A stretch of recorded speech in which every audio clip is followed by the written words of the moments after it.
great day for a lot of reasons.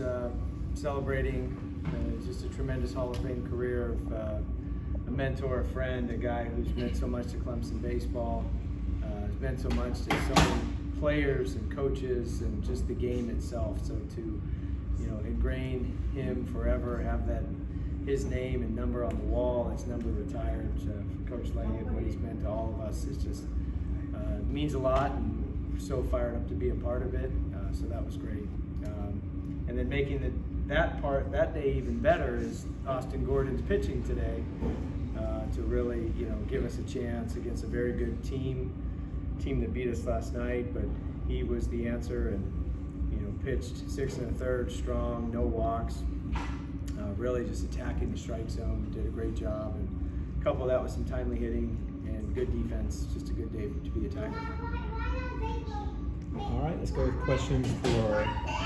Hold on a second. Questions for Mr. Gordon. Austin, what's it like for you to, on a day like this, with everybody honoring Coach Leggett, to pitch the way you did, play like that? Did that help give you a little bit more juice than normal? Oh yeah, the adrenaline was definitely going. It's it's awesome. Coach Leggett means a lot to this program and has mentored a lot of us even this year. And it's awesome, really awesome. Awesome. You picked up your first win of the season amazingly today. You had some no decisions earlier in the season. How good was it to see Nick come in and pitch the way he did and preserve the win for you? Yeah, Tristan Smith came in, pitched really well, got me out of a jam, and then Nick Clayton came in and shut the door. It's just how you write it up, just competing. Coach Bakich was talking earlier about how athletic you are on the mound. We've seen some of those dynamic plays you've made in the field. You said if you played basketball, you'd be 360 dunking. I have to ask, can you actually dunk a basketball? I can't dunk a basketball. Anything else for Austin? Awesome. What pitches were working well for you on the mound today to keep them at bay? Honestly, just competing. And everything was just kind of evolved around competing and just trying to get outs and help the team win. All right, thank you, Austin. Thanks, Austin. Oski's in. And open the floor for either one of these guys. Jack, what would you grade your slide there? 6 out of 10. Could be better. I had a little more acceleration at the end. They caught me off guard as I was giving it the lineup. And I looked back, I go, here we go. I said, here it is. So I had to give it a shot. Couldn't disappoint. So it was just completely spontaneous? Yes. There's no planning on my part anyway. It was nice to feel it again, and it just was a really great day in a lot of ways. And the most important part of it is the W at the end, and see the team play well and have Austin pitch well, and just to get a good feeling to go home. And you can have a day like this, and if you don't win, it takes the luster off it. So it's a 5-star day, and I really appreciate the people. I appreciate the fans. I appreciate the people that came out after the spring football game and gave us a good crowd. And I appreciate Graham Neff giving me the opportunity to be a part of the program, and Eric to be a part of the program. They both have opened their arms to give me an opportunity to feel relevant and feel valued again. And the baseball is in my DNA. I love it. I love being around it. I love being around young people, and it's given me an opportunity to kind of stay young. Jack, I heard before the ceremonies got started, you were a little nervous and kind of like, oh man, how was that for you going into the day and all that was going to take place? How did you feel when the day started? I wouldn't say nervous at all. I was just emotional. I drove down here. I live about 55 minutes away, and as I'm driving down, I'm thinking about all the players and the coaches and some really good moments and some special times out here on this field in front of these people and the fans. And I was thinking about all the friends I've got in coaching. I was thinking about Eric. I was thinking about I'm a pretty emotional guy, and sometimes I was thinking about my family. I was thinking about my family being here, my brothers being here, and just players. It really meant a lot to me. Let's just put it that way. It put some closure on some things, and it made me feel special. It made me feel good, and in order to have something like that happen, you have to have an athletic director who sees the value and what our era of baseball was, and is willing to invite you back. And you have to have a coach whose ego doesn't get in the way and has confidence in everything he's doing, so that he doesn't feel like I'm getting in his way. And we have a good working relationship, and we have a good sense of humor, and we're great friends. And he's the coach, and I'm just so glad he's in charge of this program, and it's in great hands, and it's got a great future to it. And I'm just glad to be a small part of getting it to where it is now, but at the same time, a small part of where it might go. Coach Leggett, what do you remember about a young Eric Bakich when you brought him in here, and what would you say is the biggest piece of wisdom that you tried to impart to him since you took the job here? Well, my impressions of Eric 20 years ago, or 21 years ago, was he was aggressive, he was passionate, he was hardworking, he loved baseball. He was one of those guys that I saw having a great future in coaching, and hung around some really good people. He went with Tim for a while, and over Vanderbilt for 7 years, I guess, and then up to Maryland, and got his feet wet. We competed against each other during that time. He got us once or twice, maybe along the way. Once? Okay, good. And then went up to Michigan and followed his career up there. Called him and Coach Corbin when they were playing against each other in the College World Series, and just proud to be his friend. And I was just always hoping that this program would land in someone's hands who had a really good feel for what Clemson baseball and the tradition is all about, and where it's been and where it needs to go and all that type of thing, and who has the personality and intelligence and passion to be able to take it there. And so it's been really great for me to be able to see that, and just really happy with the leadership and where it's going, and glad to just be a small part of it when I can be.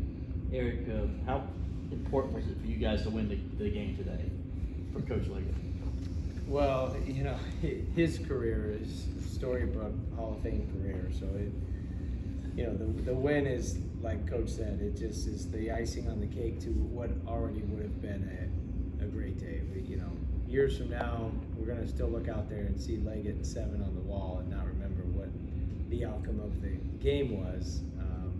But it sure does. We talk about having vitamin W all the time, and so it sure does feel a whole lot better to get the win on top of a great day celebrating Coach Leggett.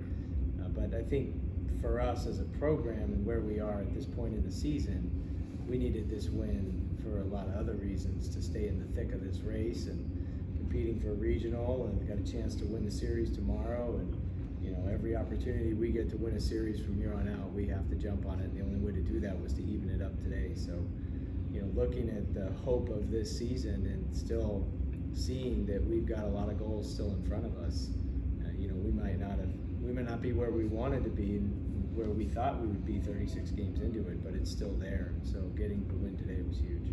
I know that guy sitting next to you said, okay, we've got to watch this day away and forget about it and move on. That's how big tomorrow is, because you got a big game tomorrow. Like you said, you want to win the series. So now you kind of got to try to move past everything. How hard is that going to be to get the guys ready for tomorrow? These guys have responded every time to whatever you challenge them with, and they'll be able to respond from playing well by backing it up and playing well again. And that was the challenge last weekend at Florida State.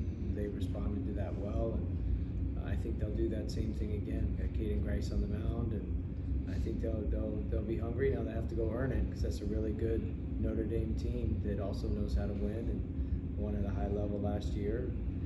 So it's not going to be easy, never is. But I feel really good about the mindset of the team. You were able to save some arms today. Do you think we might see Ammons tomorrow at some point? He was hot in the pen tonight. If Clayton got in any trouble, we were going to Ammons. So we got Ammons back, Casey Talent back, and then really everyone who threw Friday should be good to go for tomorrow. So feel good about where we're at, but need a good start from Caden for sure. And Austin paved the way today, showed us how to do it, so that was great. Is Billy Barlow close to being back? I don't think so, not yet.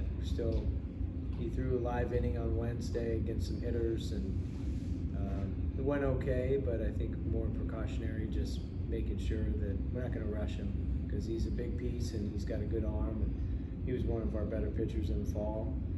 95, 96 with a good slider, sinking fastball. So we'll try to get him as close to 100% before we rush him back in there.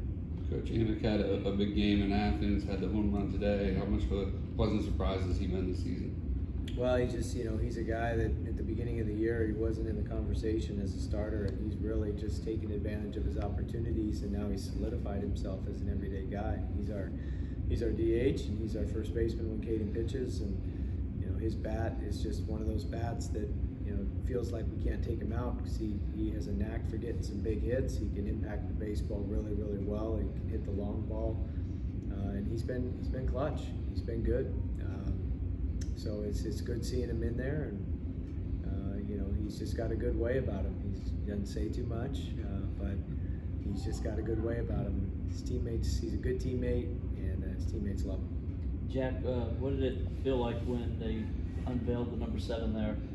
I would love to be in your head as you were watching that.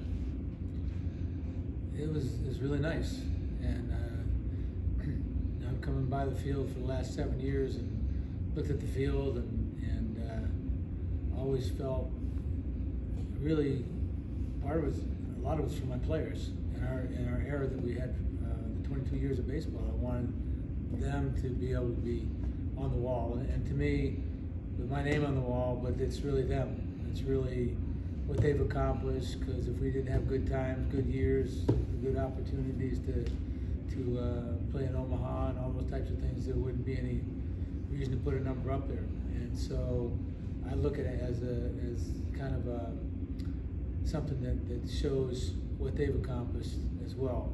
And so I'm happy for them as much as it. And to have some of them here, and I got so many texts today, my phone was blowing up, the guys that couldn't make it, that they wanted to be here, and said so many nice things. So it means a lot that it's there, and I put a lot of time into this university and the program, and a quarter of a century of my life, and my family has been ingrained in it, and I've been thinking about it for 25 years, every day, every night, every time I took the field to try to put the best team out on the field, the best product out on the field, something I've been proud of for a long period of time, and now I guess you can look out on the wall and say, hey, there was something pretty special here for the last 22 years, and so I'm proud to be a part of that. But it's something that I'm proud of for the teams that I had and the coaches that I coached with, and for all the players, because it really signifies that they were very successful and that they did well, and that they played hard and they practiced hard and they were tough, and so that's what I look at when I see that out there. Coach Bakich, what has it meant to you this year to have him here, to hear that, I guess, public encouragement of your leadership? How has that impacted your first season here? It's been awesome for figuring out just in a year one is always it's always that figuring out period, that transitional period, and to have a friend, a mentor, someone who's coaching the coaches, mentoring the players, providing that wisdom, but even bigger than that, it's just the personality and the energy that Coach Leggett brings to our staff. I mean, it just completes our staff. I love our staff, love the wives, love the families, and Coach Leggett is a huge part of that. We're hearing about Tanner, who's back there, hearing about Colby, and seeing pictures of Rock, and it's just feels like family. And so he comes in, Coach Leggett comes in, and we laugh all the time. And but then when it's time to get down to hey, we need to do this, or this, and it's his wisdom and what his experience in baseball and what his eyes have seen for 40 plus years coaching college baseball is invaluable to the rest of the coaching staff. And so where he can impact our coaches, it helps us coach the players better. Even though he's not coaching the players, so to speak, but he gives them wisdom and leadership and lessons that he imparts on them that they're going to remember forever. The 7 minutes with 7 that we do every game, when he gets the guys before they do their pregame running and huddle around him, they're going to remember those stories about being a fork, stories about being a rock, not a marshmallow, like all the stuff, you know. It's awesome. And I still listen to it, and I find myself leaning forward and listening to, you know, him just talk about the diff and all the things that it's good. And you can see why he's impacted so many coaches and so many players, because these are just foundational skills, fundamental skills that you take with you in life, not just baseball. Coach Leggett, how good has it been for you to see the commitment Clemson's made to baseball with the new player facility, the room we're sitting in right now? I think it's awesome. You know, people love their baseball here, and Graham is very progressive and believes in the program. And he went out and got the best available coach in the country to come here, and it shows the commitment that he has to the program and to the athletic department, to baseball in particular. And so I love the fact that I see the facilities growing, and that's a big part of recruiting. It's a big part of, you know, these kids feeling comfortable, and it's a big part of showing everybody in the program that the program cares. And so I'm just glad to be a part of it, glad to see it grow like this. There's always things you can do bigger and better and improve upon, and I think Graham and Eric both have a really good vision about where this program can go, and I see it going there. How would you describe the camaraderie and the chemistry of this team compared to some of the teams you've coached? Very good. They learn something every day in this classroom. They learn something every day out on the field, and I think I'm as impressed with what they're learning out on the field. I'm as impressed with what they're learning here, and learning with all the words that are being taught to them, whether it be the lectures in here, or the 7-on-7s, or the times that they just talk in the dugout or on the bus, or whatever it might be. They're learning something every day, and so I'm proud to be a part of that. Proud to see that, because you know, when I see all my players, all they talk about, they don't talk really about going to Omaha. They don't talk about. I mean, they feel it. They talk about winning. They talk about all those kinds of things. But the things, the texts that I get, are not about baseball. They're about what they've learned, what they're taking with them over the course of the 4 years that we're here. You know, the experience that they have, that not all the time have anything to do with baseball. And so I really am appreciative of that part of it, because the biggest thing that lights me up every day is I have relationships for a lifetime with kids that I have coached 40 years ago that are 61 years old now, and guys that I coached maybe 30 years ago and they're 50s and so forth, and they're in different schools, but they learn the same things. And so I'm really, I think the chemistry of this team and what they're learning is really good. We're still learning about what this team can do. We've seen some, you know, ups and downs, but at the same time, I see the real positive in what this team is capable of doing. And like Eric said, we still have many things ahead of us that we're capable of doing. And we just got to keep on growing. We've got to keep on working. We've got to keep on grinding, because it's a long season. Any other questions?